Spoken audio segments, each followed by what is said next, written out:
Stop talking. Stop announcing. No one cares about what you plan to do. You are addicted to the noise of your own potential, getting high on the fantasy of success while your reality rots. The world doesn't reward potential. It rewards the machine, the unseen engine. This book is not about getting motivated. It is about building the cold, mechanical systems that force you to win even when you don't want to. Kill the noise. Build the engine. Your new life begins in silence, right now. Chapter 1. Kill the Performer. You are addicted. You might not drink, you might not smoke, but you are an addict all the same. You are addicted to the announcement. You are addicted to the performance. You are addicted to the applause you haven't earned. Look at your life. Look at your last 3 major goals. Did you achieve them? Or did you just talk about them? Here's the scenario. You get a surge of motivation. You decide you're going to lose 20 pounds. You decide you're going to start that drop shipping business. You decide you're going to write that novel. What is the very first thing you do? You tell someone. You turn to your friend, your partner, or your social media feed and you announce it. I'm starting a new journey, you say. Big things coming, you type. And what happens? They smile. They say, wow, good for you, that's amazing, you're so disciplined. They hit the like button. They comment with fire emojis. And in that exact moment, you lost. In that exact moment, you killed your probability of success. You need to understand the biology of your failure. This isn't spiritual, this is chemical. When you announce a goal, your brain releases dopamine. It gives you a hit of the reward chemical. Your brain cannot distinguish between the praise for the goal and the achievement of the goal. You get the satisfaction of the finish line before you have even tied your shoes at the starting line. You feel good, you feel accomplished, you feel like a winner. And because you already feel like a winner, the hunger is gone. The agitation that drives human beings to do difficult things evaporates. You just ate the dessert before the dinner, and now you have no appetite for the work. This is the dopamine trap, and you fall into it every single day. You have a choice. You can keep feeding on the cheap dopamine of announcements, or you can starve yourself into success. That's the key. You have to starve the performer to feed the producer. The modern world is designed to turn you into a performer. It wants you to document the process. It wants the before picture. It wants the time-lapse video of you studying. It wants the screenshot of your trading account. It begs you, perform for me, show me you are busy. But busy is not productive, and looking successful is the enemy of being successful. Kill the performer. The performer is the weak part of your ego that needs a pat on the head just for showing up. The performer needs to be told they're special. The performer needs an audience. If you cannot work without an audience, you are not a worker. You are an actor playing the role of a worker. Ask yourself this uncomfortable question. If you achieved your biggest goal, if you made the million, built the body, mastered the skill, but you were forbidden from ever telling a single soul about it, would you still do it? If the answer is no, then you don't want the success. You want the attention. And that is why you remain stuck. That is why you start and stop. That is why you are average. It's not about visibility.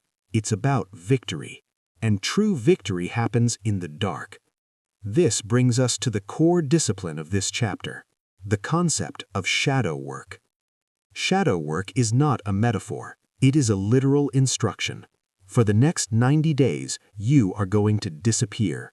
You are going to enter a period of total operational secrecy. Here are the rules of shadow work. You do not post about your grind. You do not tell your friends what you are working on. When people ask you what's new, you say, same old, same old. You deflect, you hide, you lie if you have to. You protect the energy of your ambition by keeping it sealed in a pressure cooker. Imagine a steam engine. If you punch holes in the boiler, the steam escapes. It makes a loud noise, a whistle. Everyone hears the whistle. They look at the train. But the train doesn't move. The pressure is gone. But if you seal that boiler tight, if you let no steam escape, no noise, no whistle, the pressure builds. It builds until it becomes terrifying. It builds until it has no choice but to drive the pistons. That is the physics of human achievement. Silence is the fuel. When you refuse to talk, you force yourself to act. When you deny yourself the cheap validation of a Facebook post, you are left with only one way to feel good about yourself. You actually have to do the work. You have a choice. Do you want to be the person who talks about the gym, or the person who walks into the room and commands respect without saying a word because your physical presence speaks for you? Do you want to be the entrepreneur with the flashy Instagram bio, or the silent operator who owns the assets? You don't need their permission. You don't need their likes. You don't need their comments telling you, "You got this." Validation is for the weak. Validation is for children. You are building an unseen engine, and engines run best when the hood is closed. I want you to think about an iceberg. We all know the cliché, 90% is underwater. But think about what that means.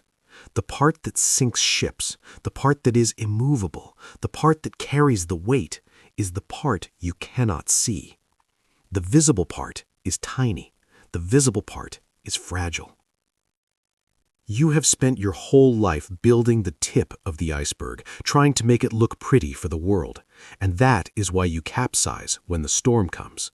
You have no depth, you have no mass. Shadow work builds the mass underwater. It is the lonely hours. It is the early mornings when the house is quiet. It is the late nights when the world is asleep. It is the work you do when there is absolutely no one there to clap for you. Do it in the dark. This is where the separation happens. Most people will listen to this and nod their heads. They will agree.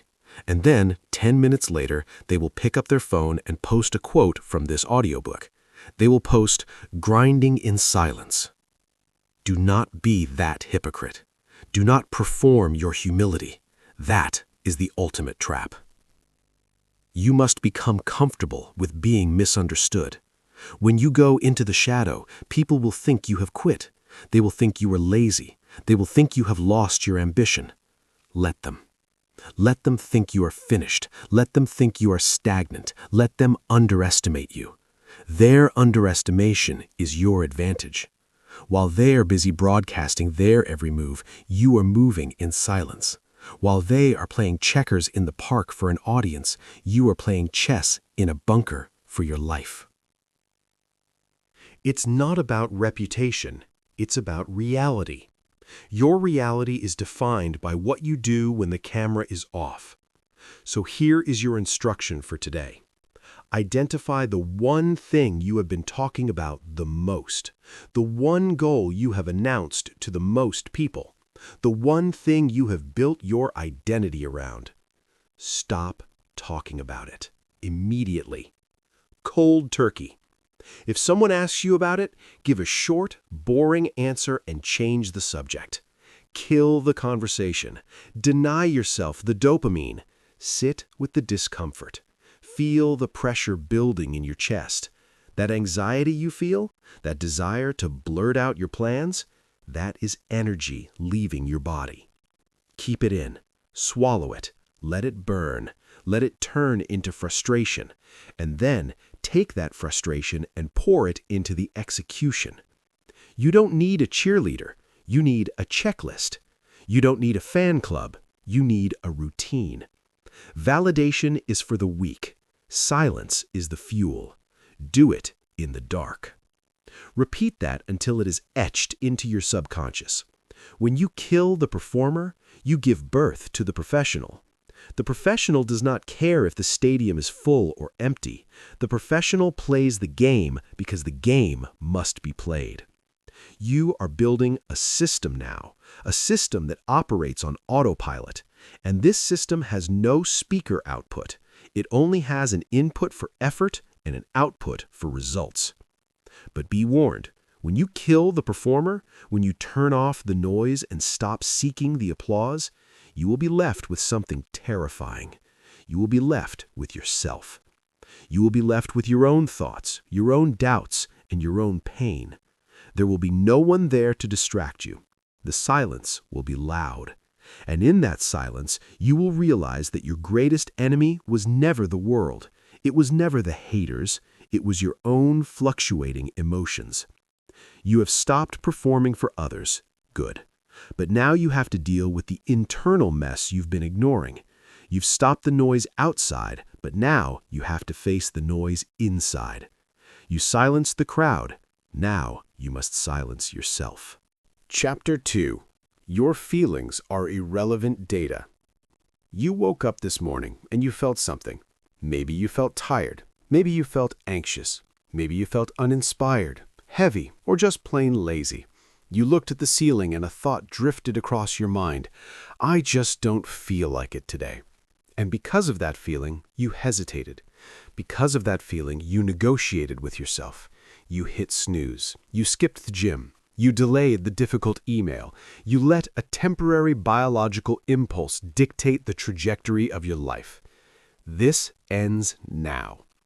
If you want to build the unseen engine, you must accept a brutal truth. Your feelings are irrelevant data. They do not matter. The world does not care how you feel. The market does not care if you are tired. The iron in the gym does not get lighter because you are sad. Success is a cold, mechanical process. It is input and output. It is physics, and physics does not bend for your emotions. Most people live their entire lives as slaves to their own biochemistry. They treat their feelings as commands.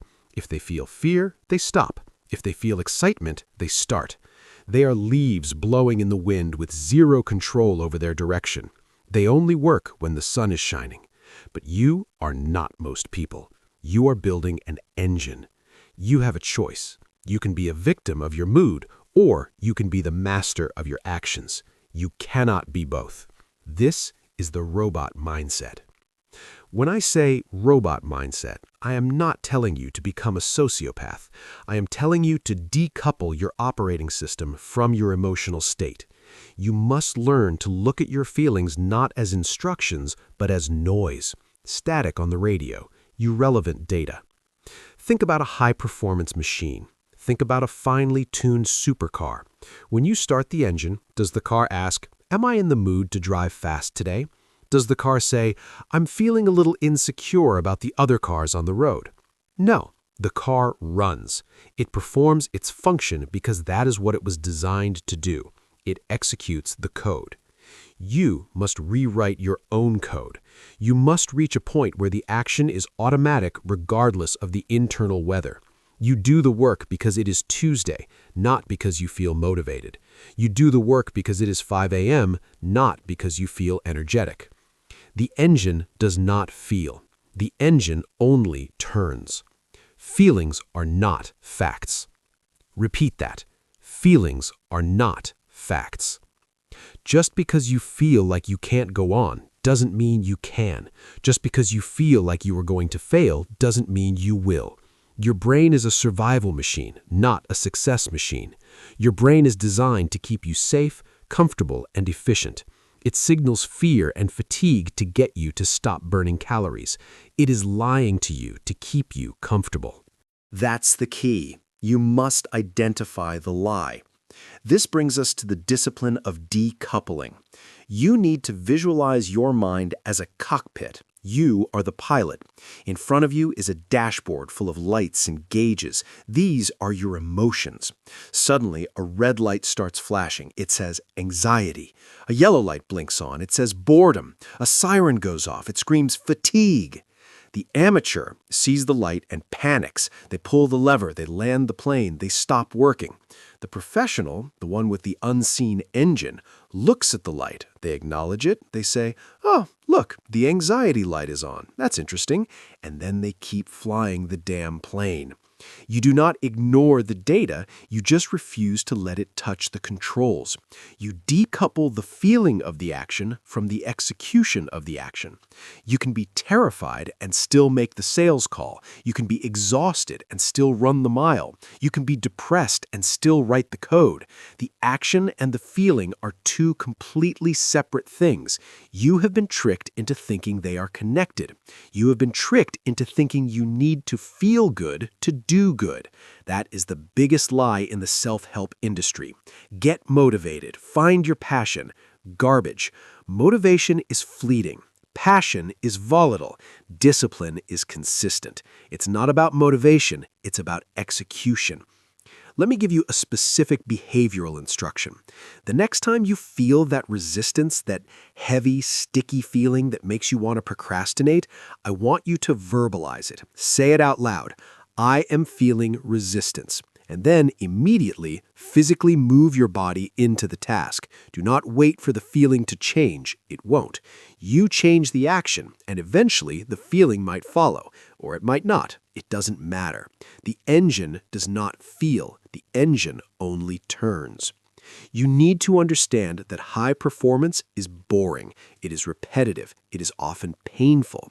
If you are waiting to feel like it, you will be waiting forever. The top 1% of performers in the world, athletes, CEOs, surgeons, don't feel like it half the time. But you would never know because they don't let you see the dashboard. They just fly the plane. Stop treating your emotions like they are precious. Stop treating your anxiety like it is a special, unique snowflake that requires a day off. It is just a chemical misfire. It is just biology trying to sabotage your destiny. Treat your feelings with disrespect. Oh, you're tired? Who cares? Work anyway. Oh, you're sad? That's nice. Keep moving. Oh, you're not inspired? Create anyway. You have a choice. You can cuddle your feelings, nurse them, talk about them, and let them run your life, or you can view them as irrelevant data. When you start ignoring the dashboard lights, something amazing happens. They stop flashing so brightly. When your brain realizes that sending a fatigue signal doesn't make you stop, it stops wasting energy sending the signal. When you prove to your subconscious that you are going to do the work regardless of the fear loses its power. You condition yourself. You harden the mind. This is the only path to freedom. True freedom is not doing whatever you want whenever you want. That is the freedom of a toddler. True freedom is the ability to do what you must do regardless of how you feel about it. That is the freedom of a king. That is the freedom of the engine. You don't need their permission, and you certainly don't need your own permission. Stop asking yourself, do I want to do this? It is a stupid question. The answer doesn't matter. The only question is this what needs to be done? If the answer is yes, the conversation is over. The debate is closed. You execute. You must become a cold observer of your own internal state. I notice I am feeling lazy right now. Good observation. Now get back to work. This is how you build the habits of quiet discipline. It is not through hype. It is not through listening to music that pumps you up. It is through the quiet, stoic refusal to be bullied by your own biology. Feelings are not facts. Fear is not a stop sign. It is a sign that you are expanding. Pain is not a stop sign. It is a sign that you are growing. Boredom is not a stop sign. It is a sign that you are mastering the routine. These are dashboard lights, and you are the pilot. Do not crash the plane because a little yellow light started blinking. The engine does not feel. The engine only turns. Listen to me. You are going to have bad days. You are going to have days where everything goes wrong, where you feel small, where you feel weak. Those are the most important days of your life. Those are the days that count double. Anyone can work when they feel like a superhero. That is easy. That is amateur hour. But working when you feel like a zero, that is where the engine is built. That is where the gap widens between you and everyone else. So the next time you feel that emotional wave crashing over you, I want you to stand firm. Let it crash. Let it get you wet, but do not let it move your feet. You stand there, stone-faced, and you continue the task. You are not your feelings. You are the observer of your feelings, and you are the executor of your will. You have mastered the internal game now. You understand that the noise inside your head is just that, noise. You have killed the performer, and you have decoupled from your emotions. Your software is patched, your mind is ready. But a strong mind cannot survive in a weak environment. You can have the discipline of a monk, but if you live in a carnival, you will fail. You have fixed the pilot, but now we need to look at the cockpit. We need to look at the walls around you. You have mastered your internal state. Now let's talk about the external trap. Chapter 3. Design the cage. You have been lied to. You have been told that the secret to success is willpower. You have been told that if you just want it bad enough, if you just grit your teeth and clench your fists, you will overcome temptation. This is a lie, and it is a lie that has cost you years of progress. Willpower is a lie. Willpower is a battery that drains. It is a finite resource. You wake up with a full bar of willpower, but every decision you make drains it. Every time you resist the urge to check your phone, the battery drains. Every time you walk past the donut shop and don't go in, the battery drains. By 6 p.m., the battery is dead. And that is when you break. That is when you binge. That is when you doom scroll. You do not have a discipline problem. You have a design problem. You are trying to be a saint in a sinner's world. You are trying to act like a monk while living in a casino. You are fighting a war against your environment, and the environment remains undefeated. Stop fighting. Don't be strong, be smart. You need to stop relying on your internal strength and start relying on external architecture. You need to build a structure that forces you to comply. You need to restrict your own freedom. You need to design the cage. When I say cage, you recoil. You value freedom. You think freedom means having options, but in the pursuit of greatness, options are the enemy. Options are distractions. True freedom, the freedom of the unseen engine, is found in the restriction of choice. If you want to write a book, but you have Netflix, a PlayStation, and a smartphone within arm's reach, you will not write the book. I don't care how strong you are. Eventually, you will click. Biology wins. The path of least resistance always wins. That's the key. You must manipulate the path of least resistance so that it leads to your success, not your failure. You have a choice. You can wake up every day and fight 1,000 battles against distraction, or you can eliminate the distractions once and never fight them again. This brings us to the elimination protocol. This is not a suggestion. This is a demolition. You need to look at your life and identify the rust. What is rust? Rust is anything that slows down the gears of the engine. Rust is the app that steals your attention. Rust is the junk food in the pantry. Rust is the toxic friend who mocks your ambition. If it does not serve the engine, it is rust. Rust must be scraped off. Let's start with your digital environment. Your phone is not a tool. It is a weapon pointed at your attention span. If you are trying to do deep work with your phone face up on the desk, you are an amateur. Even if it is on silent, your brain is tracking it. Your brain is waiting for the light to blink. Design the cage. When you work, the phone goes in another room. Not in your pocket, not face down, in another room. Better yet, buy a timed lockbox, lock it away, make it physically impossible to access. Do you see the difference? The amateur tries to resist checking the phone. The professional makes checking the phone impossible. It's not about willpower, it's about physics. If the friction is high enough, you won't do the bad habit. Now, look at your physical space. If you want to eat healthy, why is there trash in your house? Oh, it's for guests. No, it's not. It's for your moment of weakness.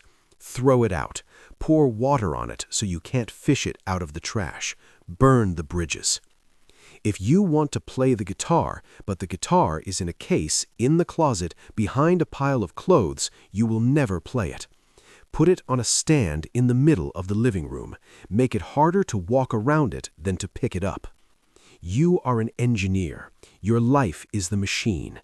If the machine is producing bad results, you don't yell at the machine, you fix the schematic. Build the walls, lock the door, design the cage. Now, we must address the most difficult part of the elimination protocol: people. This is where you will hesitate. This is where you will make excuses.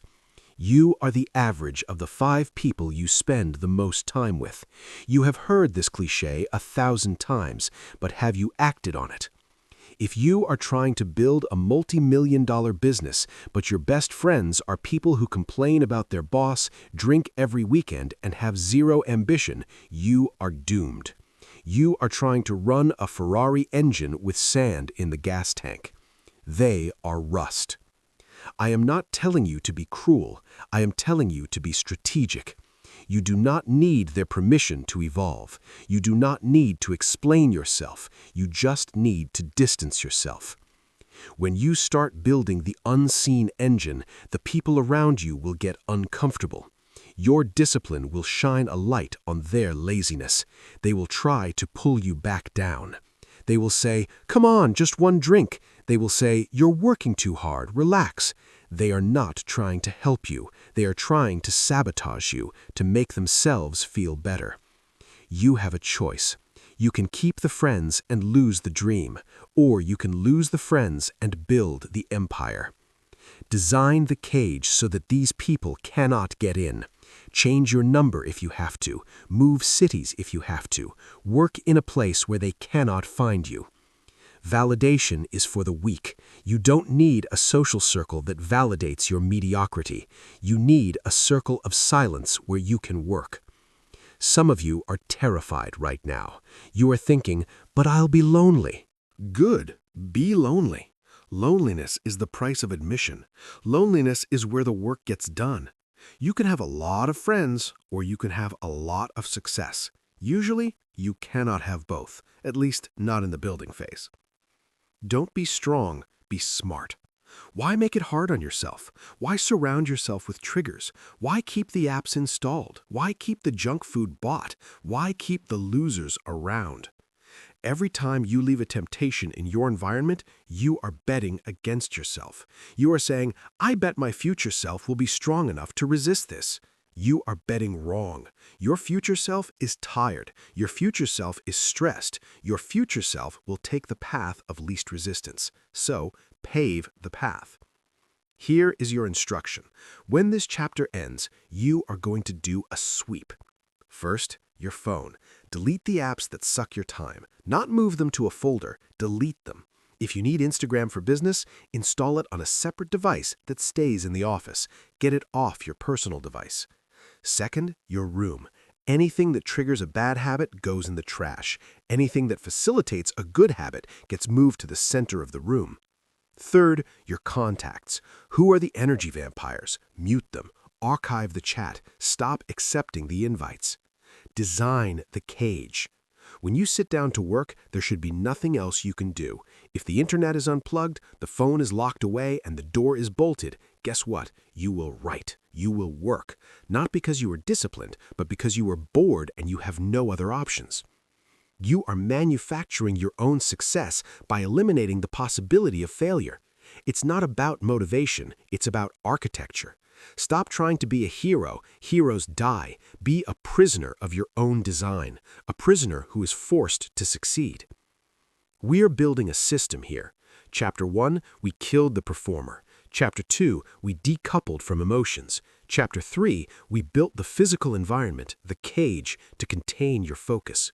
You are now a machine, sitting in an optimized cockpit, ready to execute. The system is primed. But a system needs a startup sequence. It needs a trigger. The most dangerous time of the day is the beginning. If you lose the beginning, you lose the day. The enemy is waiting for you the second you open your eyes. You have built the cage. Now you must learn how to enter it. Chapter 4. The first hour is war. The alarm goes off. In that split second, the silence is broken. You are pulled from the void of sleep back into the brutality of reality. It is dark. It is cold. The bed is warm. The pillow is soft.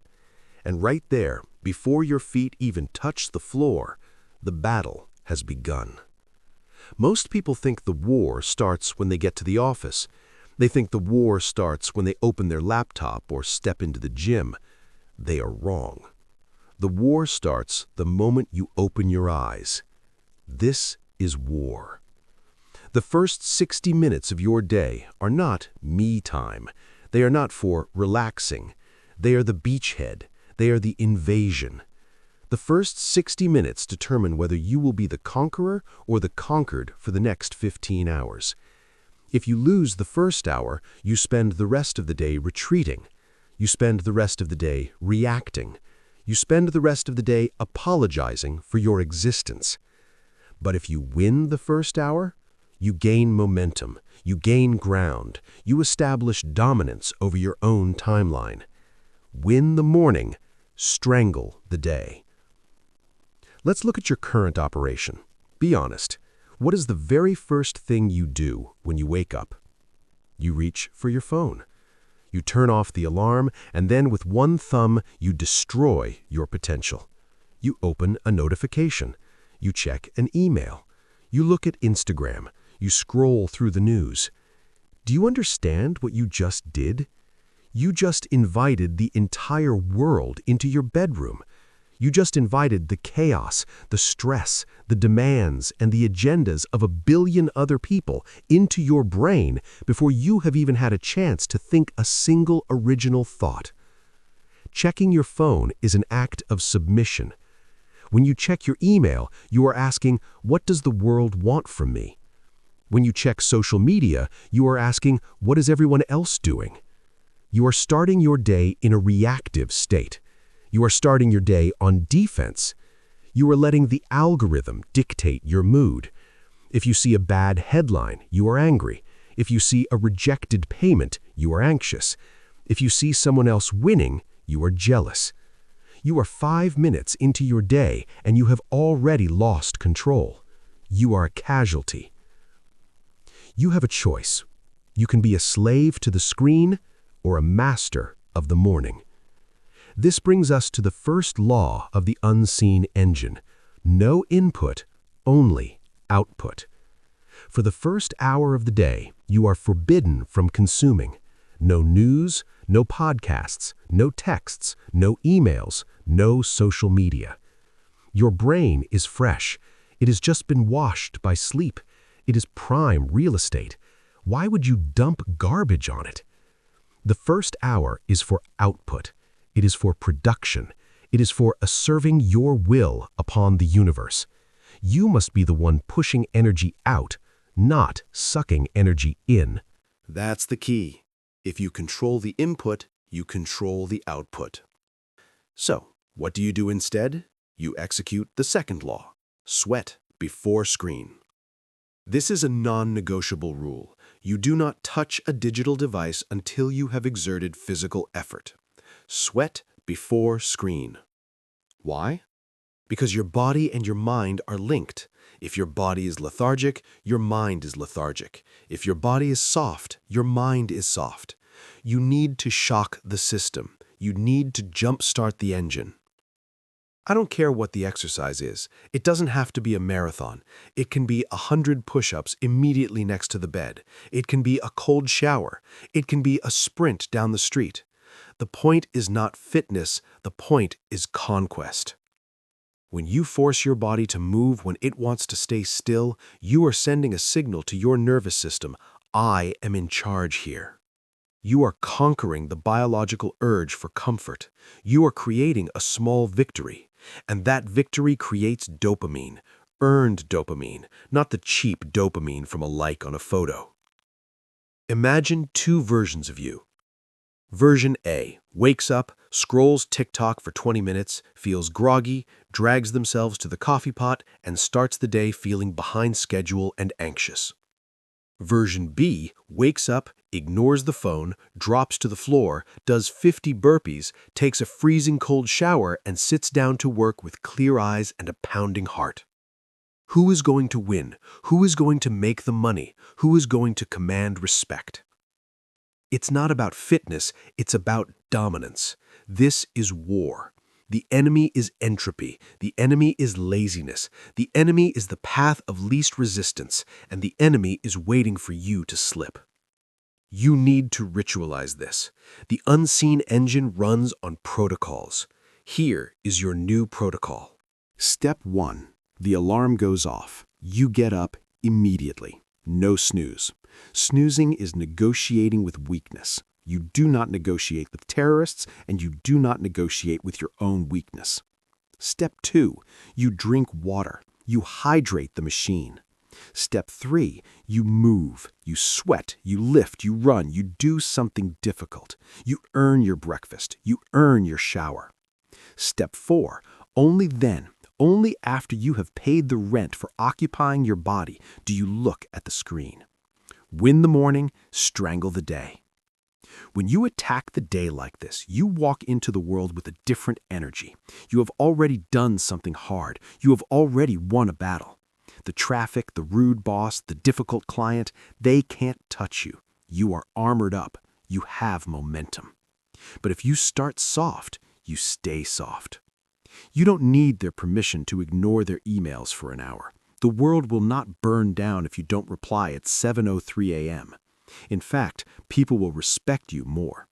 Availability is a sign of low value. Scarcity is a sign of high value. Be scarce. Be unavailable. Be busy building the engine. No input, only output. This requires discipline. It is easy to say, but hard to do. Your hand will twitch. You will feel the phantom vibration in your pocket. You will rationalize it.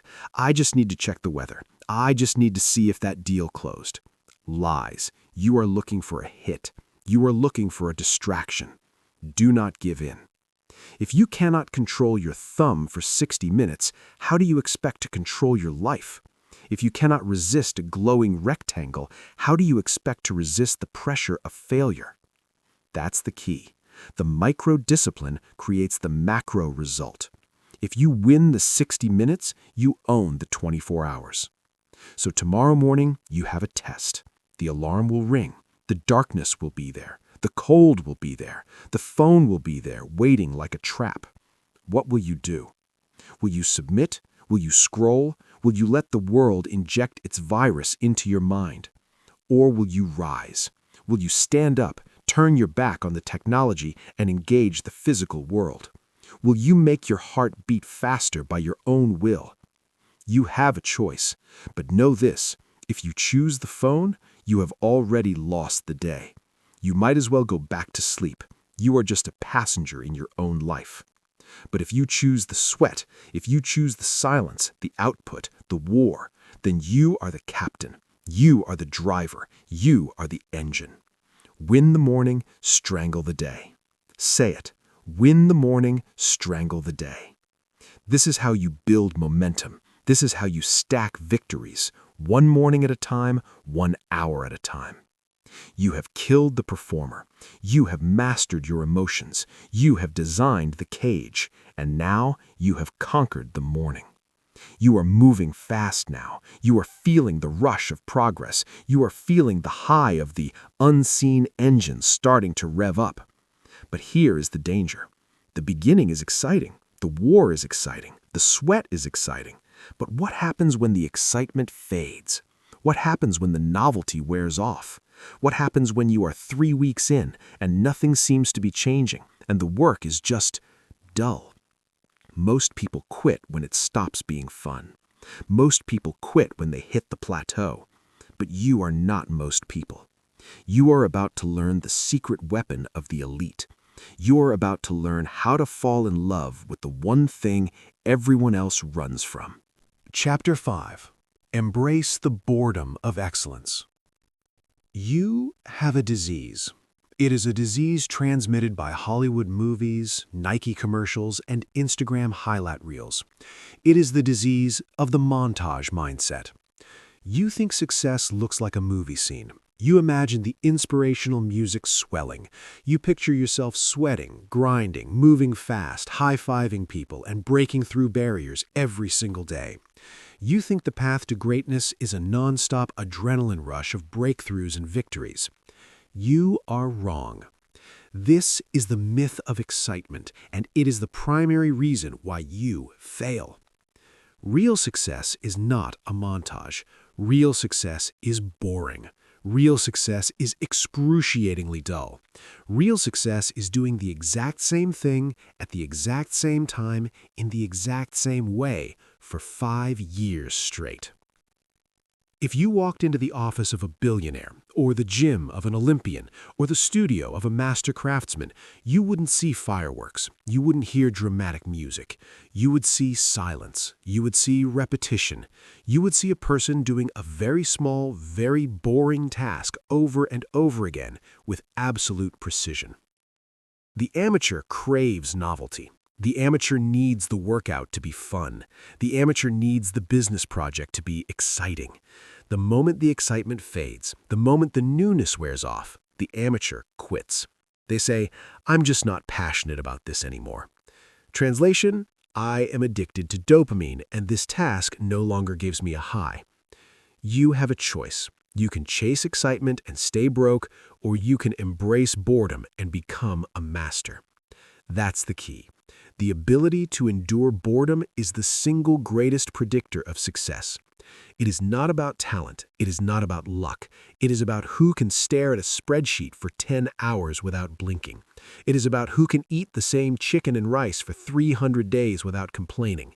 It is about who can practice the same piano scale until their fingers bleed, long after the fun is gone.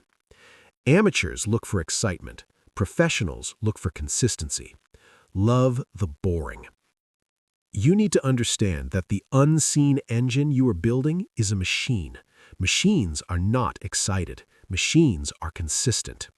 If your car engine started getting excited and doing new things, you would take it to a mechanic. You want it to be boring. You want it to turn over every single time. You must view your life the same way. When you start a new project, you get a rush. That is the beginner's high. It lasts for about 2 weeks. Then reality sets in. The progress slows. The accolades stop coming. You enter the desert. This is called the plateau. The plateau is the place where dreams go to die. It is that long, flat stretch of road where you are putting in maximum effort but seeing zero visible results. You are lifting the weights, but your body looks the same. You are making the calls, but the bank account isn't moving. You are writing the pages, but the book isn't finished. The amateur hits the plateau and panics. They think, something is wrong. My strategy isn't working. I need to pivot. I need to try a new crypto coin. I need to try a new diet. They jump ship. They start over, and they repeat the cycle, forever stuck in the beginning phase, forever chasing the high, never building anything of substance. It's not about intensity. It's about duration. When you hit the plateau, you do not stop. You do not pivot. You dig in. You must learn to fall in love with the flat line. Why? Because the plateau is where the unseen engine is doing its real work. Think of a bamboo tree. You plant the seed, you water it, you fertilize it. For 5 years, you see nothing. Absolutely nothing breaks the surface of the soil. If you were an amateur, you would say, this is a failure, dig it up. But under the ground, That bamboo is building a massive, complex root system. It is building the foundation to support a giant structure. It is building internal pressure. And then, in the 5th year, it shoots up 90 feet in 6 weeks. Did it grow 90 feet in 6 weeks? No, it grew 90 feet in 5 years. The first 5 years were just invisible. You are currently in the invisible phase. You are building the roots. You don't need their permission to grow in the dark. You don't need visible leaves to prove you are alive. You have to trust the mechanics of the universe. Input equals output, but there is a lag time. There is a delay. The check doesn't clear the same day you do the work. The body doesn't change the same day you lift the weight. Most people cannot handle the lag. They quit 3 feet from gold because they got bored of digging. Amateurs look for excitement. Professionals look for consistency. Love the boring. So how do you actually do this? How do you rewire your brain to enjoy the monotony? You stop focusing on the goal and you start focusing on the ritual. The goal is far away. The goal is abstract. If you stare at the mountain peak every day, you will get discouraged by how far it is. Look at your feet. Look at the step you are taking right now. Find satisfaction in the perfect execution of the small, boring task. When you make your bed, do not do it to get it over with. Do it to do it perfectly. When you send the cold email, do not do it to get the sale. Do it to craft the perfect sentence. Find the art in the mundane. There is a meditative power in repetition. The samurai swings his sword 10,000 times, not to fight a battle, but to perfect the swing. The writer writes 1,000 words, not to publish, but to sharpen the mind. When you embrace the boredom, the noise in your head quiets down. You stop worrying about the outcome. You stop asking, "Are we there yet?" You just work. And ironically, once you stop caring about the excitement, the results start to come. That's the key. You have to detach from the need for entertainment. Your life is not a Netflix series. It is a construction site. Construction is loud, dirty, and slow. You lay one brick, then another, then another. It is boring. But if you do it long enough, you have a fortress. If you are currently feeling bored with your routine, I have good news for you. You are probably on the right track. Boredom is a sign of mastery. It means you have removed the drama. It means you have stabilized the system. Drama is for people who don't know what they are doing. Chaos is for people who have no discipline.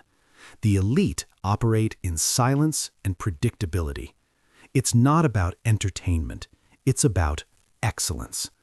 So tomorrow, when you sit down to do the work and you feel that itch, that desire to check your phone, to turn on the TV, to do something fun, I want you to recognize it as the voice of the amateur. Talk back to it. Say, "I am not here to be entertained. I am here to build." Double down on the boredom. If running 3 miles is boring, run 6. If reading 10 pages is boring, read 20. Push through the boredom barrier until you come out the other side into a state of flow. Amateurs look for excitement. Professionals look for consistency. Love the boring. The engine turns. It doesn't ask to go to Disneyland. It doesn't ask for a holiday. It turns. Click, click, click. That sound, the rhythmic clicking of your daily habits, is the sound of you becoming undeniable. It is the sound of wealth compounding. It is the sound of mastery accumulating. Do not interrupt the compounding process just because you want a little excitement. Let the others chase the trends. Let the others jump from scheme to scheme. Let them have their excitement.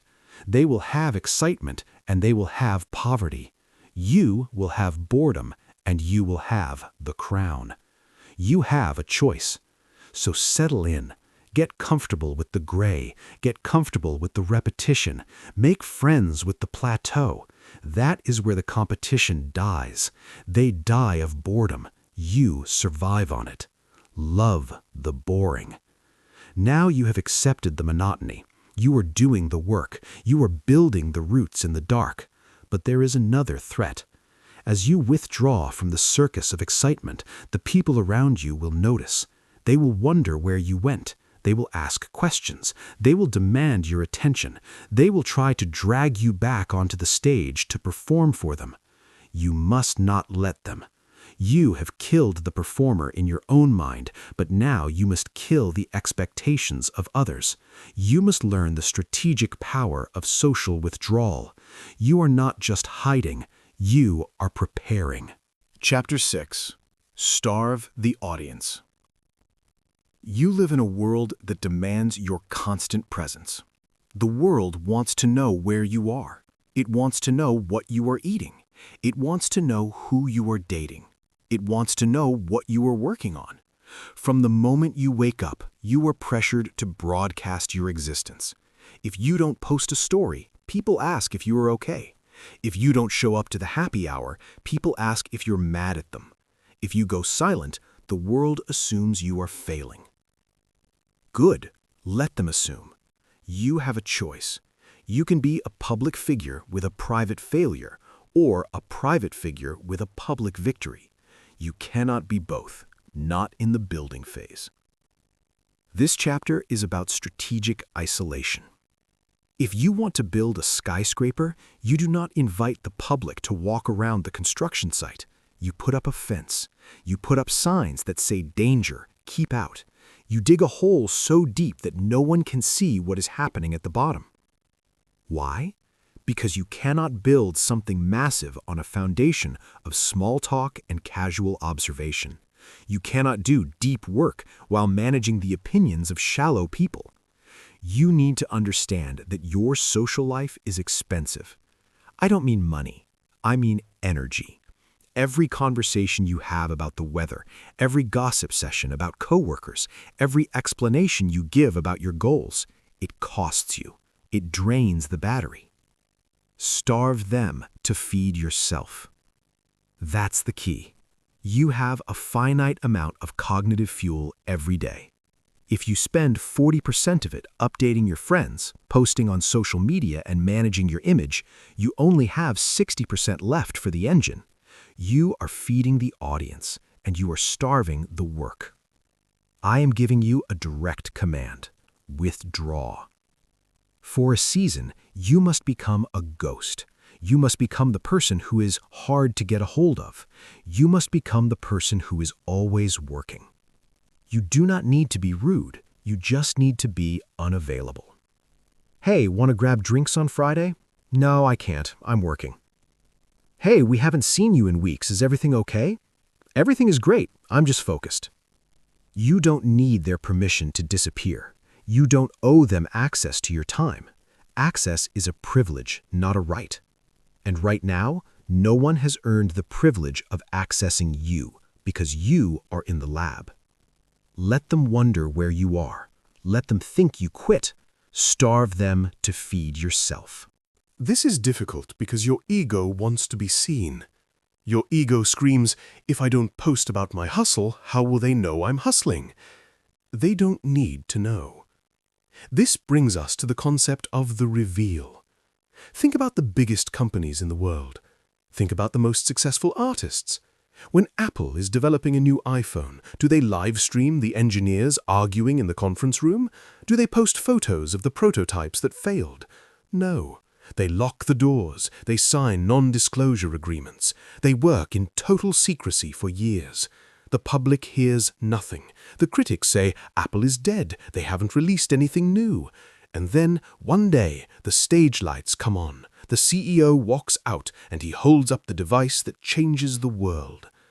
The impact of the reveal is created by the silence that preceded it.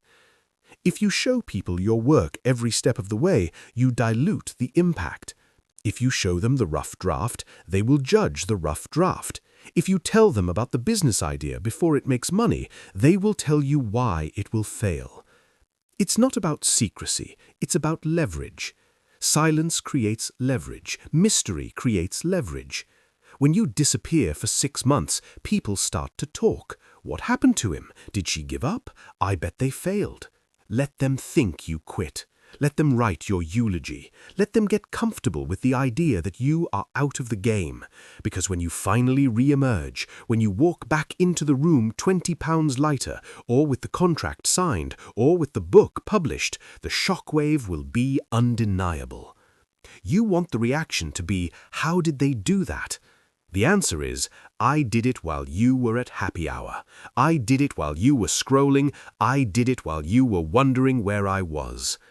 Starve the audience. Stop giving them updates. Stop looking for the pat on the back along the way. If you need your mum to tell you good job for writing 1 chapter, you will never finish the book. If you need your friends to like your gym selfie to feel validated, you will never build the body. Validation is for the weak. The unseen engine does not run on validation, it runs on results.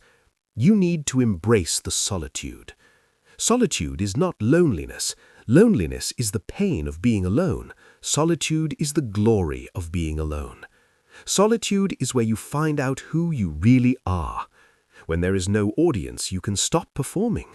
When there is no one to impress, you can finally be honest with yourself. You can look at your work and say, this is garbage, I need to do better. You can look at your habits and say, I am slack, I need to tighten up. In the noise of the crowd, you can hide your flaws. In the silence of the room, your flaws are screaming at you. That's the key. You must face the flaws in private so you can display the perfection in public. Realize this. The people you are trying to impress, they don't actually care about you. They are obsessed with themselves. They only care about you in relation to how you make them feel. If you are successful, they feel jealous. If you are failing, they feel superior. Why are you performing for these people? Cut the cord. You have a choice. You can be popular or you can be powerful. Here is your instruction for this chapter. Go into your phone settings. Turn off your active status on social media. Turn off read receipts.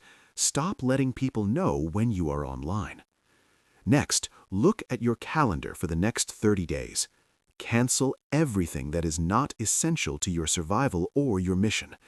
The dinner party? Cancel it. The casual meetup? Cancel it. The catch-up call? Cancel it. Send a text. I'm focusing on a big project right now. I'm going to be off the grid for a bit. Catch you on the other side. That is all you need to say. You don't need their permission. Then take that time, those Friday nights, those Sunday mornings, and pour it into the engine. You will feel a withdrawal symptom. You will feel the urge to reach out. You will feel the fear of being forgotten. Let it burn. Being forgotten is a gift. When you are forgotten, you are free. You are free to make mistakes without judgment. You are free to experiment. You are free to work ugly.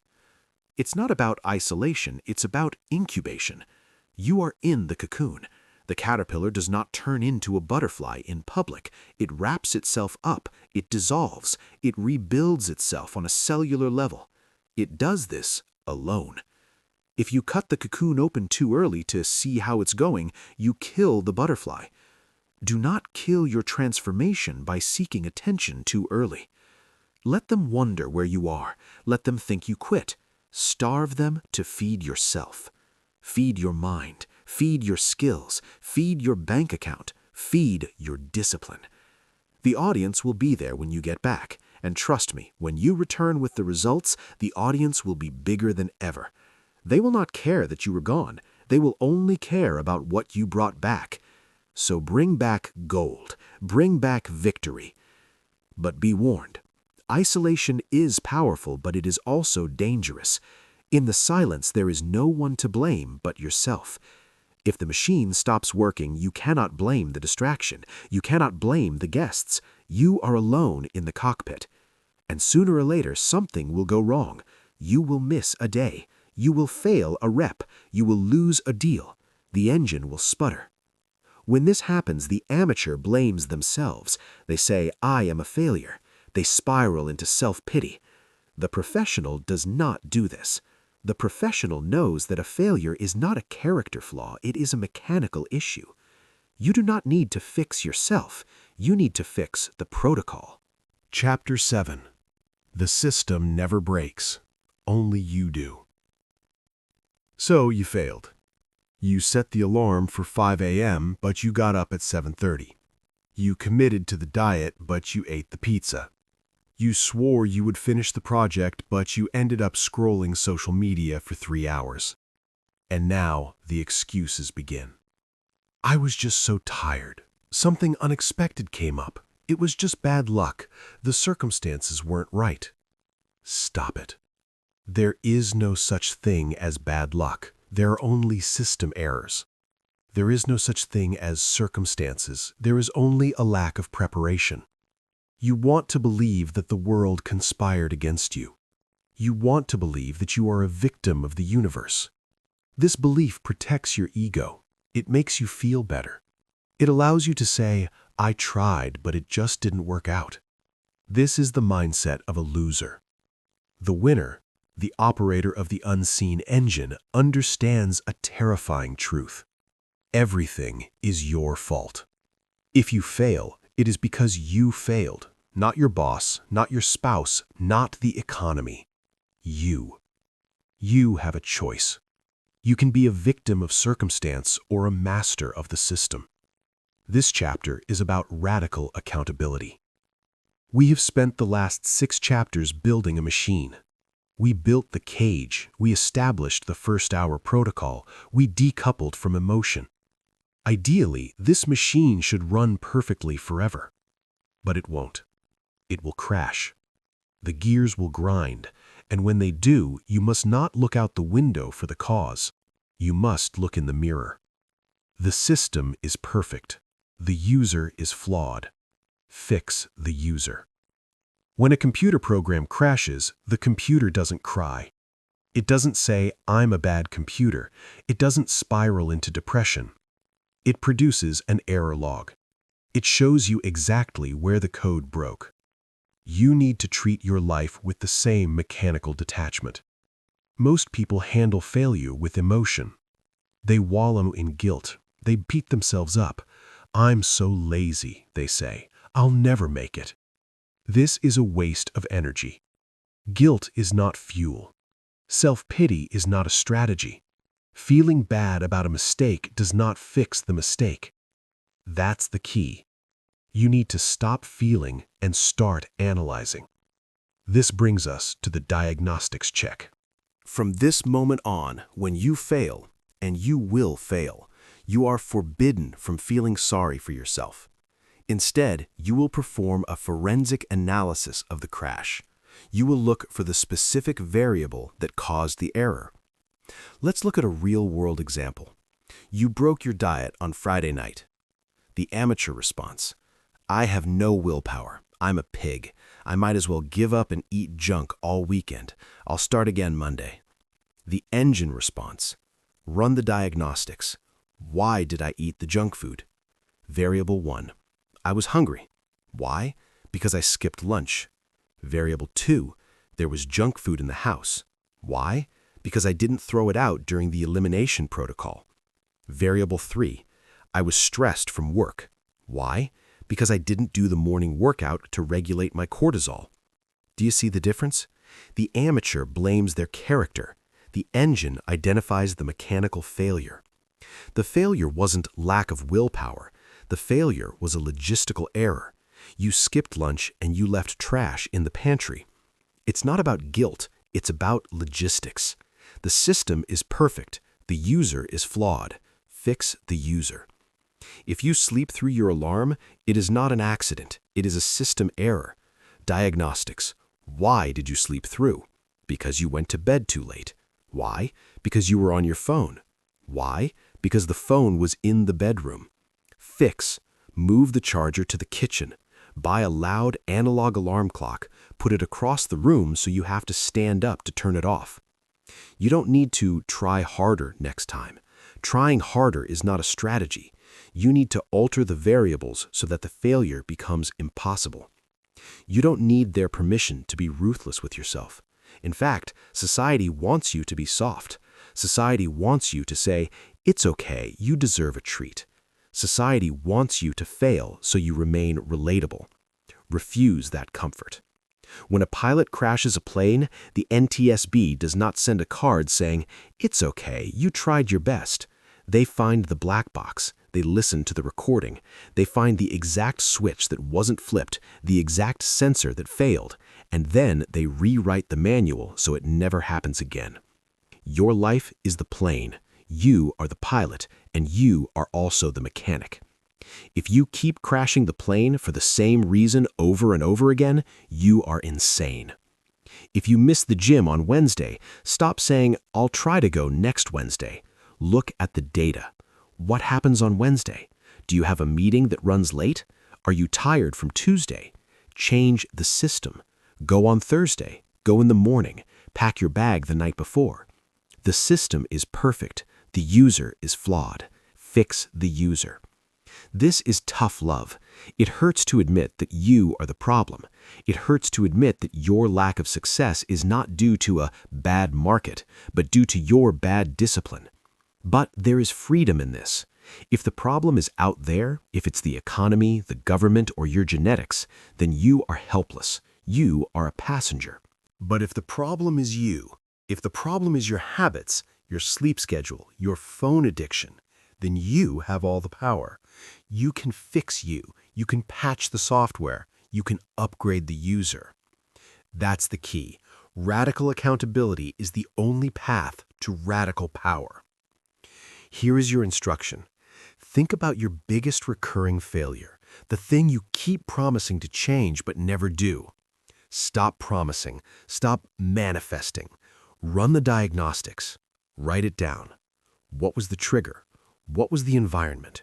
What was the time of day? Who were you with? Find the pattern. There is always a pattern. You are a biological machine running loops. Find the loop that leads to the crash and break it. If you drink too much, when you go to that one specific bar with that one specific friend, the fix is not drink less. The fix is don't go to that bar, don't see that friend. The system never breaks, only you do. The protocol I have given you in this book: silence, early mornings, boring work, isolation. It works. It works 100% of the time for 100% of the people who actually do it. If it isn't working for you, it is because you are not doing it. You are modifying it. You are negotiating with it. You are thinking you are smarter than the system. You are not. Humble yourself. Submit to the discipline. When you start viewing your life this way, you stop taking failure personally. Failure becomes data. Oh, I procrastinated today. Interesting. What variable caused that? Oh, I lost my temper. Interesting. What input led to that output? You become a scientist of your own potential. You are constantly tweaking, adjusting, and optimizing the machine. It's not about perfection. It's about correction. You will never be perfect. The user will always be flawed, but the user can be improved. Version 2.0 is better than version 1.0. Version 3.0 is a beast. So the next time you drop the ball, do not cry, do not complain, do not post about your struggle. Pick up the ball, look at it, figure out why your grip slipped, wipe your hands, and get back in the game. The system is perfect. The user is flawed. Fix the user.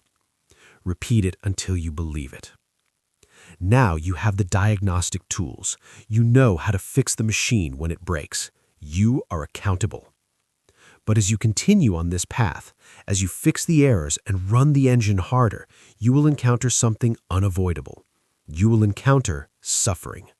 You will encounter pain, not the pain of injury, but the pain of resistance, the pain of doing what you don't want to do day after day.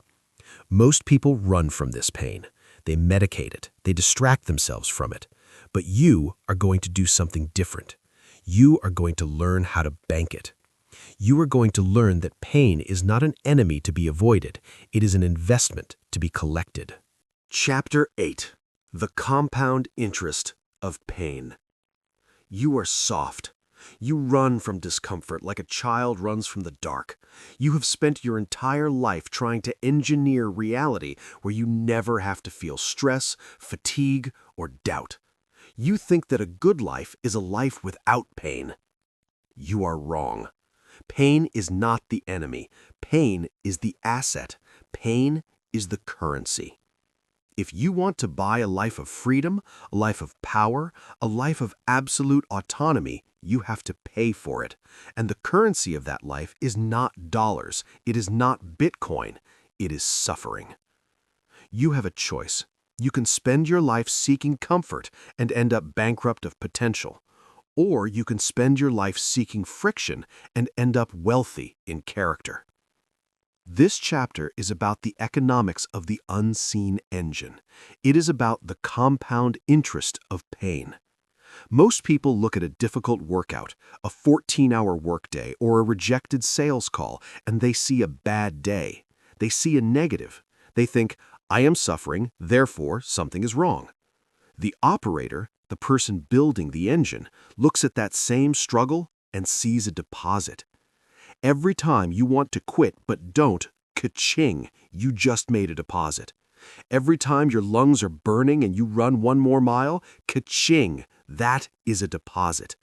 Every time you sit alone on a Friday night working on your craft while your friends are out drinking, ka-ching, that is a massive deposit. You need to reframe your entire relationship with difficulty.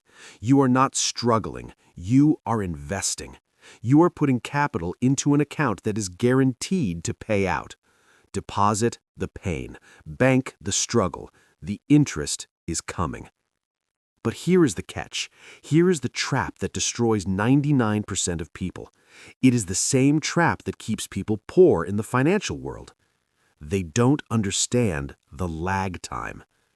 In finance, if you invest $1,000 today, you don't get rich tomorrow. You don't get rich next month. For a long time, it looks like that money is doing absolutely nothing.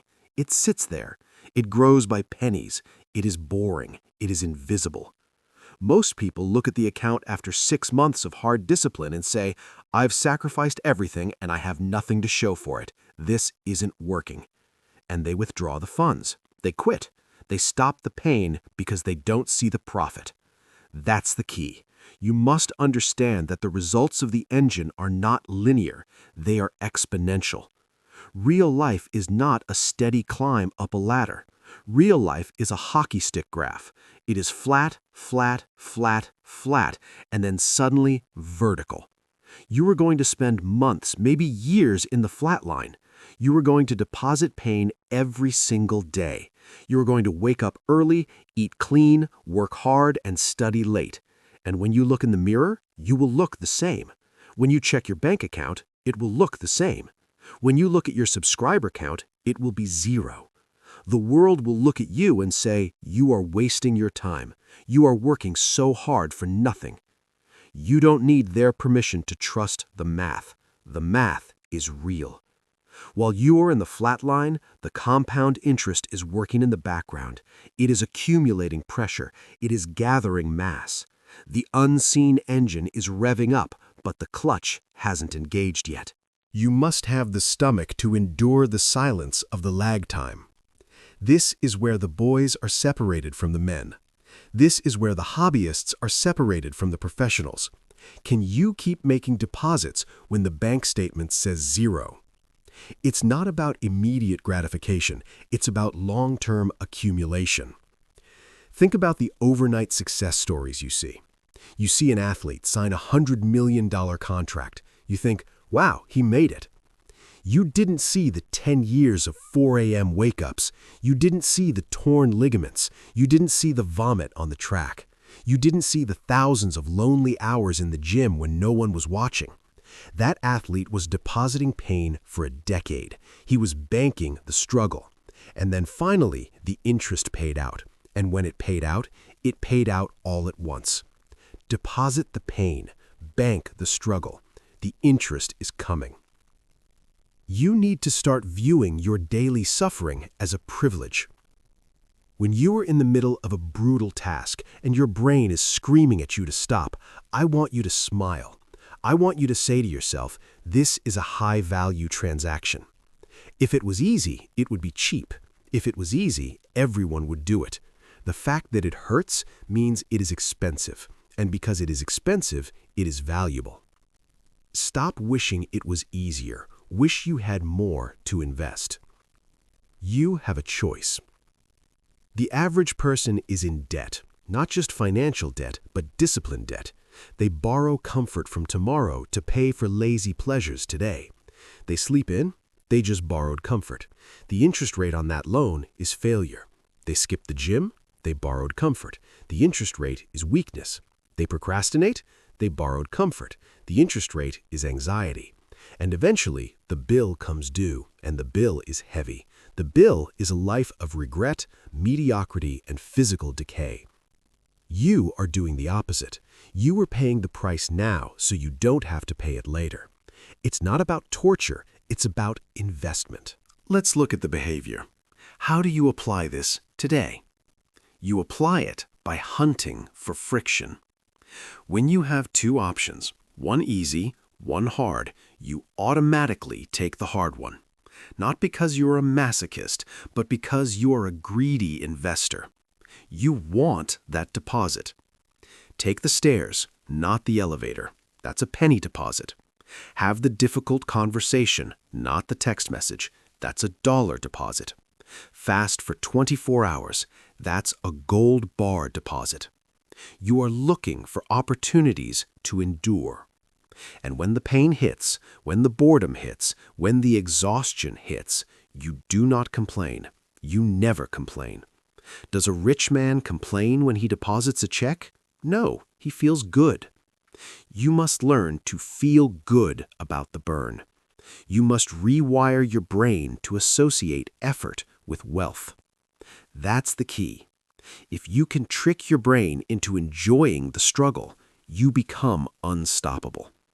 Because if I can't break you with pain, if the pain actually makes you stronger, then what weapon does the world have left? None. You become anti-fragile. But remember the lag time. I cannot stress this enough. You will write 100 videos and no one will watch them.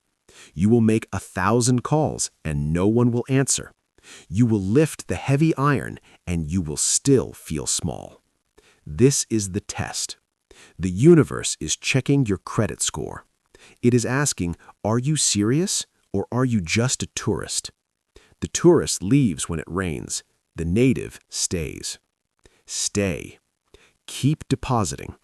Do not check the balance. Do not look for the results. Just look at the work. Deposit the pain. Bank the struggle. The interest is coming. There will come a day, I promise you this, there will come a Tuesday afternoon 3 years from now where everything will click. The phone will ring. The number will hit. The body will show. The realization will wash over you. You will realize that every single second of suffering was worth it. You will realize that nothing was wasted. The compound interest of pain will pay out a dividend that will last you for the rest of your life. But you have to get there first, and the only way to get there is through the valley of the shadow of death.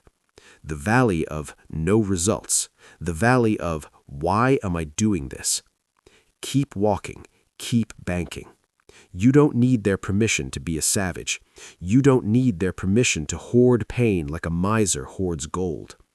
Let them be comfortable. Let them be soft. Let them spend their potential on cheap distractions. You are building an empire of discipline, and empires are expensive. Pay the price. Deposit the pain. Bank the struggle. The interest is coming. Now you understand the economics. You understand that the pain is good. You are willing to make the deposits. But relying on conscious will to make these deposits every day is exhausting. You are still having to decide to embrace the pain. Every morning is a negotiation. We need to remove the negotiation. We need to stop deciding to do the hard thing and simply make the hard thing the default setting of your existence. We need to take the unseen engine off manual control and put it on autopilot. Chapter 9. Automate the hardship. You are tired. I don't mean physically tired from the work, I mean mentally exhausted. By 2 p.m., you feel like your brain is wading through mud. You feel brain fog. You feel indecisive. And because you are tired, you make bad choices. You skip the workout. You order the takeout. You scroll the feed. Why does this happen? It happens because you are thinking too much. You are treating every single action in your day as a decision. You wake up and ask, should I get up now or snooze? You look at your closet and ask, what should I wear? You look at the clock and ask, should I go to the gym now or later? You look at the fridge and ask, what should I eat? Every one of those questions is a tax on your brain. Every time you ask, should I, you are burning fuel. This is called decision fatigue. You're bankrupting your willpower on trivial decisions before you even get to the important work. You are holding an election in your head every single morning. You are letting the lazy you debate the ambitious you. And let me tell you something, the lazy you is a great debater. The lazy you will win 50% of the time. And 50% is a failing grade. You have a choice. You can continue to negotiate with yourself every hour of every day, or you can end the debate forever. That's the key. The goal of the unseen engine is to remove choice. You must stop deciding to be disciplined. Discipline is not a decision, it is a default setting. You shouldn't decide to go to the gym any more than you decide to brush your teeth. You just do it. It is a script. It is automated. Don't think, just execute. Become the machine. When a computer runs a program, it doesn't pause and ask, do I really feel like running this code today? It just runs. It executes the script because that is the only option available. You need to write the script for your life, and then you need to execute it without thinking. This brings us to the discipline of ritualizing discomfort. You need to create triggers. A trigger is a simple physical action that initiates an automated sequence, bypassing the conscious mind's ability to argue. Let's look at the morning routine again. The amateur wakes up, lies in bed, thinks about how cold it is, thinks about how tired they are, negotiates. Maybe I'll just do a short workout. Maybe I'll go this evening. The gap between waking up and moving is filled with thought. Thought is the enemy. The machine wakes up, feet hit the floor. The moment feet hit the floor, the body walks to the bathroom. The hand picks up the toothbrush, the body walks to the closet. The hands put on the gym clothes. The body walks to the door. There is no thought. There is no debate. There is only a chain reaction of physical movements. You must shrink the gap between the thought and the action until it disappears. Don't think, just execute. If you give yourself 3 seconds to think about whether you want to take a cold shower, you won't take the cold shower. Your brain will talk you out of it. It will say, it's unnecessary. You can start tomorrow. Do not give the brain those 3 seconds. You walk into the shower. You turn the handle. You gasp. It's done. It's not about bravery. It's about speed. You need to automate the hardship so that the hardship happens before your brain has a chance to complain. This applies to everything. Diet. Do not wake up and ask, what do I want for lunch? That is a dangerous question. If you ask what you want, the answer will be pizza. Instead, automate it. You eat the same thing for lunch every day. Or you meal prep on Sunday so the decision is already made. When 12 p.m. hits, you eat the container. You don't think, you fueled the machine. Work. Do not sit down at your desk and ask, what should I work on? That leads to procrastination. That leads to checking email. Automate it. The night before, you write down the one task you will do first. When you sit down, you open that file. You execute. You don't need their permission to be boring. People will say, don't you want variety? Don't you want to be spontaneous? No. Spontaneity is for the weekend. Spontaneity is for the vacation. Monday through Friday, spontaneity is a virus. Spontaneity breaks the machine. Don't think, just execute. Become the machine. When you automate your life, you free up your mind for the things that actually matter. Steve Jobs wore the same black turtleneck every day. Why? Because he didn't want to waste 1 second of brainpower deciding what to wear. He saved that energy for building Apple. You are wasting your energy deciding what to eat for breakfast. That is why you are broke. That is why you are exhausted. That's the key. Reduce the cognitive load of the trivial so you can maximize the cognitive load of the essential. Here is your behavioral instruction. You need to identify the friction points in your day, the moments where you hesitate. Is it going to the gym? Is it making the sales calls? Is it studying? Find the hesitation. Then create a physical trigger that initiates the action automatically. If it's the gym, the trigger is putting on your shoes. Make a rule. As soon as I get home from work, I put on my running shoes. Not, I decide if I want to run. I just put on the shoes.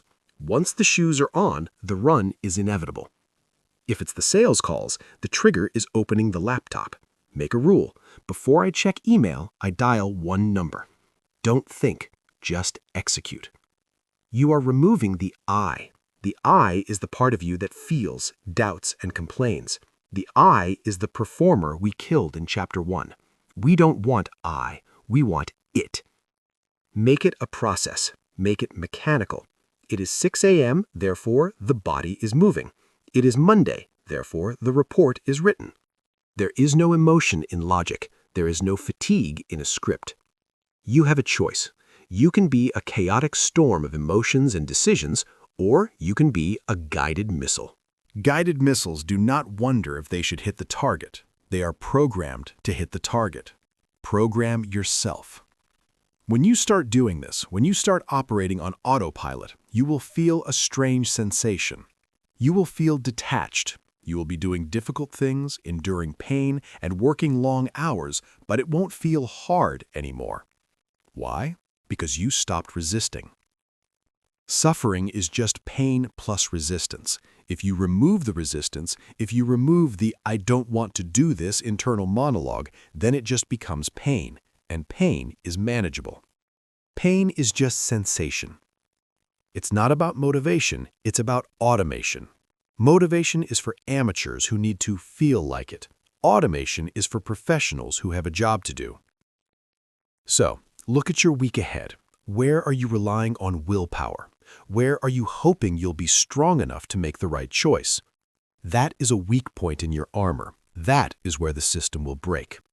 Remove the choice. Pre-pack the gym bag. Block the websites. Schedule the transfer of money to savings. Delete the apps. Make the good behavior the path of least resistance. Make the bad behavior impossible. Become the machine. A machine does not need a pep talk. A machine does not need a vision board. A machine just needs a command. Give yourself the command. Execute. And then watch your body move. Watch the work get done. Watch the results pile up. You are now a fully functioning, unseen engine. You are silent. You are disciplined. You are isolated. You are accountable. You are automated. You are running at maximum efficiency. You are blowing past everyone else because they are still stopping to think, stopping to feel, stopping to decide. You are just flying. But there is one final danger, one final trap that catches even the most disciplined operators. It is the illusion of the end goal. You are working this hard because you think there is a destination. You think there is a day coming where you can cross the finish line, turn off the engine, and relax. You think there is a day where you make it. I have bad news for you. That day does not exist. And if you think it does, if you are only doing this to get to the finish line, you are going to crash right before you win. You need to understand the nature of the infinite game. Chapter 10. There is no finish line. You have a fantasy. It is a dangerous fantasy that is lurking in the back of your mind. You think that if you work hard enough, if you suffer enough, if you build the unseen engine perfectly, there will come a day when you can stop. You imagine crossing a finish line. You imagine holding the trophy, looking at the bank account, or standing on the podium and saying, "I made it. I'm done. Now I can rest. You think the purpose of the work is to get to a place where you no longer have to work. I am here to kill that fantasy. I'm here to tell you the truth that no one else wants to tell you. There is no finish line. There is no retirement from excellence. There is no vacation from discipline. There is no happily ever after where you get to be lazy and successful at the same time. If you are doing this just to get a reward, you have already lost, because the moment you get the reward, you will stop doing the things that got you there. And the moment you stop, you begin to die. Most people play the game of life like it is a finite game. They play to win. They play to beat the level. They think, once I lose 20 pounds, I can eat what I want. Once I make $1 million, I can stop grinding. What happens? They lose the weight. They celebrate. They stop the diet. They gain the weight back. They make the money. They buy the toys. They stop the hustle. They go broke. They view discipline as a temporary bridge to get to a permanent vacation. You have a choice. You can be a tourist who visits success, or you can be a resident who lives there. That's the key. The goal isn't the car. The goal isn't the house. The goal isn't the abs. Those are just side effects. Those are just dust. The goal is the character trait of discipline itself. The goal is to become the type of person who can generate those results on command forever. The prize is not the trophy. The prize is the engine. We are playing an infinite game. The point of an infinite game is not to win. The point is to keep playing. The point is to stay in the arena. The moment you think you have won, you become complacent, you become soft, and in the wild, the soft are eaten. The market will eat you. The competition will eat you. Entropy will eat you. We do not stop. We do not celebrate. We just keep the engine running. You need to fundamentally change how you view achievement. When you hit a goal, when you make the sale, when you hit the PR, you do not pop the champagne. You do not take the week off. You acknowledge it, you nod, and you immediately set the next target. Why? Because if you linger on your past success, you are living in the past, and the engine only runs in the present. I used to be a champion is the saddest sentence in the English language. I am a champion is the only thing that matters, and you are only a champion if you are training today.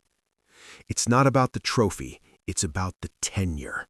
How long can you sustain the standard? That is the only metric.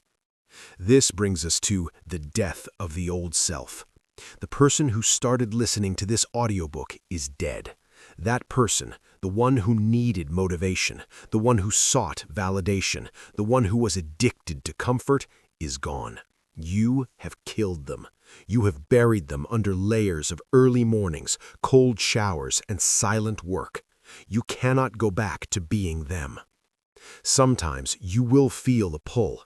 You will see your old friends wasting time at the bar, and a part of you will think, maybe I can just go back to that life. It was easier. You can't. You will try, but it won't fit. You will sit there, surrounded by mediocrity, and you will feel sick. You will feel the itch. You will miss the pain. You will miss the clarity of the struggle. You have upgraded your operating system. You cannot run old software on a new machine. You don't need their permission to leave your old life behind forever. You don't need to apologize for changing. You don't need to explain why you aren't fun anymore. You are not here to be fun. You are here to be formidable. The unseen engine is now the operating system. This means that discipline is no longer something you do, it is who you are. A bird does not try to fly. It flies because it is a bird. A shark does not try to swim. It swims because if it stops, it dies. You are the engine. You work because that is what you do. You produce because that is your function. If you took away all the money, all the followers, and all the recognition, would you still do the work? If the answer is yes, then you are free. If the answer is yes, then you are untouchable, because your self-worth is not tied to the external reward, it is tied to the internal action. We do not stop, we do not celebrate, we just keep the engine running. Look at the horizon. Do you see a finish line? No, you see more road. For the amateur, that is terrifying. You mean I have to do this forever? For the professional, that is relieving. Thank God, I get to do this forever. You must fall in love with the never-ending nature of the pursuit. You must find peace in the fact that the checklist will never be completed. There is always a higher mountain. There is always a harder problem. There is always a stronger opponent. Good. That means you will never run out of fuel. That means you will never run out of purpose. Purpose is not found in the victory. Purpose is found in the fight. That's the key. If you love the fight, you can never lose. If you only love the victory, you will lose the moment you win. So here is your instruction for the rest of your life. When you achieve something great, I want you to feel the satisfaction for exactly 5 minutes. Let it wash over you. Feel the pride. And then kill it. Reset the scoreboard to 0. You just made $1 million? 0. You just won the title? 0. You just wrote the bestseller? 0. Wake up the next morning as a beginner. Wake up hungry. Wake up terrified that you are falling behind. We do not stop. We do not celebrate. We just keep the engine running. Do not let your ego get bloated on the feast of yesterday's success. Starve the ego. Feed the engine. This is the secret of the greats. They don't have a maintenance mode. They only have growth mode. Maintenance is a myth. In nature, you are either growing or dying. If you try to maintain your success, you will lose it. You must push. You must expand. You must reinvent. You have a choice. You can be a has-been or you can be a is-being. The world is filled with people who peaked in high school. The world is filled with people who talk about what they used to do. Do not be one of them. Let your actions today speak louder than your history. It's not about legacy, it's about longevity. You are building a fire that must never go out. You are the keeper of the flame. It doesn't matter if it's raining. It doesn't matter if you are tired. You protect the flame. You feed the flame. Because if the flame goes out, the cold returns. And the cold is waiting. The mediocrity is waiting. The rust is waiting to reclaim the engine. Rust never sleeps, so you cannot sleep. I want you to look in the mirror one last time. Look at the person looking back at you. That person is not finished. That person is just getting started. You have built the habits. You have hardened the mind. You have designed the life. Now the real work begins. The work of consistency. The work of eternity. There is no finish line. There is only the next step. Take it. We do not stop. We do not celebrate. We just keep the engine running. The book is almost over. The voice in your ear is about to fade. The silence is coming back. Do not be afraid of the silence. The silence is where the engine lives. You have the blueprint. You have the tools. You have the command. The rest is up to you. The audio is ending. The silence is returning. What will you do with it? Will you go back to the noise? Will you go back to telling people what you plan to do? Or will you finally shut your mouth and build the engine? Understand this. The world does not care about your dreams. The world is indifferent to your struggles. The only thing that separates you from the abyss is the system you build today. Do not look for applause. Do not look for a finish line. There is only the work. The unseen engine is humming. It is waiting for you to engage the gears. Stop proving. Stop talking. Start doing. Your new life is waiting in the dark. Go.